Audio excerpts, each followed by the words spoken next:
Oui, bonjour, Madame Galli. Bonjour. Alors, je voudrais juste que vous nous racontiez un peu comment ça se passe une journée ici dans votre service où vous recevez les patients atteints du Covid-19. Si ma mémoire est bonne, vous avez été le premier d'ailleurs service ouvert ici à l'hôpital de Melun pour prendre en charge les cas des Covid-19. Racontez-nous un peu. Bonjour, je suis effectivement Madame Bali Evelyne, je suis cadre de santé en médecine infectieuse depuis, ça va faire 11 ans. Donc nous sommes le premier service de médecine à avoir commencé à recevoir les patients Covid. Ça s'est fait naturellement vu qu'on travaille déjà sur l'infectieux. Nous n'avons pas eu de difficulté à mettre en place justement cette mise tout ce fonctionnement, tout ce déroulement pour prendre les patients en charge du Covid. Donc tout au début, ça a été des journées qui étaient très, comment je pourrais vous expliquer, Lourde, stressante. assez lourdes, stressantes peut-être pas parce qu'on est déjà sur de l'infectieux. Et donc, ce sont des patients qui ont commencé, on a eu déjà un premier patient, puis après tous les patients de Jossigny qui sont arrivés chez nous, hein, parce que l'hôpital de Jossigny ne pouvait pas hospitaliser les patients. Donc on a eu des coupes, c'est des patients qui étaient plus ou moins autonomes.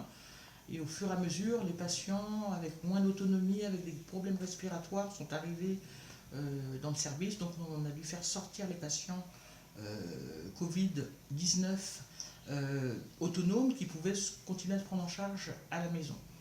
Donc au jour d'aujourd'hui, nous sommes le 10 avril, les patients que nous avons sont des patients qui ont plus de difficultés respiratoires, des problèmes des hyperthermies qui sont suivis, comme on dit,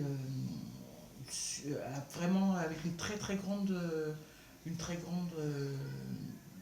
comment je pourrais dire, euh, la prise en charge est je sais pas les mots, je sais pas comment vous expliquer, euh, euh, je ne veux pas dire proche, mais on suit les patients de très près. Pourquoi? Parce que il y a ces problèmes respiratoires qui sont là, cette dyspnée, donc cette difficulté à respirer, qui fait que nous sommes obligés, on est dans l'obligation d'avoir des agents qui sont en capacité de connaître dans un premier temps tout ce qui est euh, les paramètres vitaux, hein, donc à connaître les normes pour pouvoir alerter en cas de décompensation. Qu'est-ce que c'est avec la décompensation? C'est quand un patient euh, n'est pas dans les normes. N'est pas dans les normes au niveau des paramètres vitaux. Un exemple tout simple, c'est la saturation d'oxygène qui en temps normal va de 99 à 100% chez un patient qui est plus ou moins respire bien, on va dire 100%, voire 99%, et quand le patient est une saturation très basse, ou voire mauvaise, c'est là où interviennent justement les médecins, le réanimateur, pour voir si oui ou non le patient a besoin d'une prise en charge un peu plus accrue, donc on va dire une prise en charge en réanimation.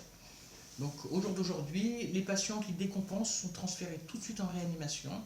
Un suivi, donc les patients quand ils arrivent là-bas ne sont pas intubés tout de suite, ils sont intubés quand justement le patient décompense énormément sur le plan respiratoire, quand il a une grosse infection pulmonaire qui fait qu'on est obligé de les sédater, donc une sédation, de les intuber et de pouvoir travailler dans de bonnes conditions.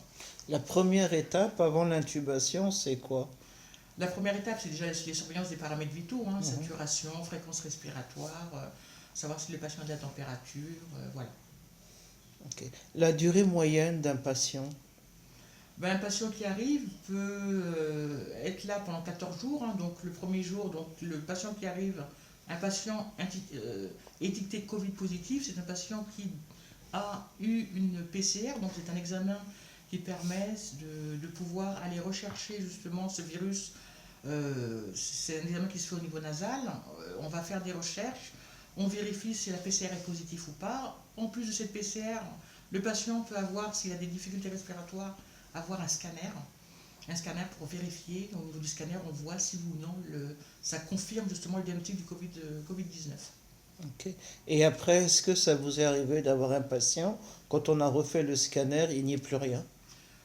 On a plusieurs patients qui sont arrivés chez nous, qui sont sortis et qui sont très bien et qui nous ont fait des retours en disant que tout se passait bien et qu'ils ont suivi au domicile.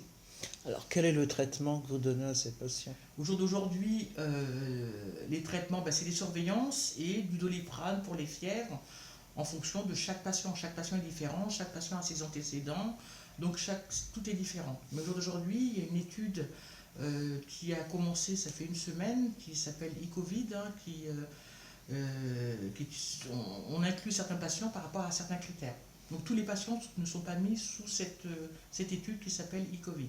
Quels sont les critères et quels sont ces Donc, patients? certains critères sont donc un patient plus ou moins donc âgé supérieur à égal à 75 ans.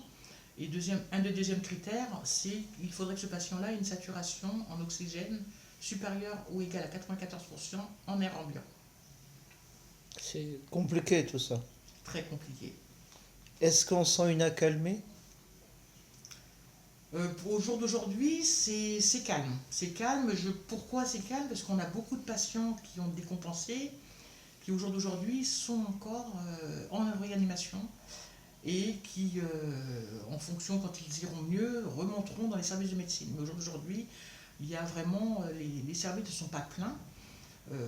Moi, aujourd'hui, je suis dans le service de médecine infectieuse, donc premier service, unité Covid-19, qui aujourd'hui, sur 24 lits, nous avons 14 patients, donc 10 places de disponibles.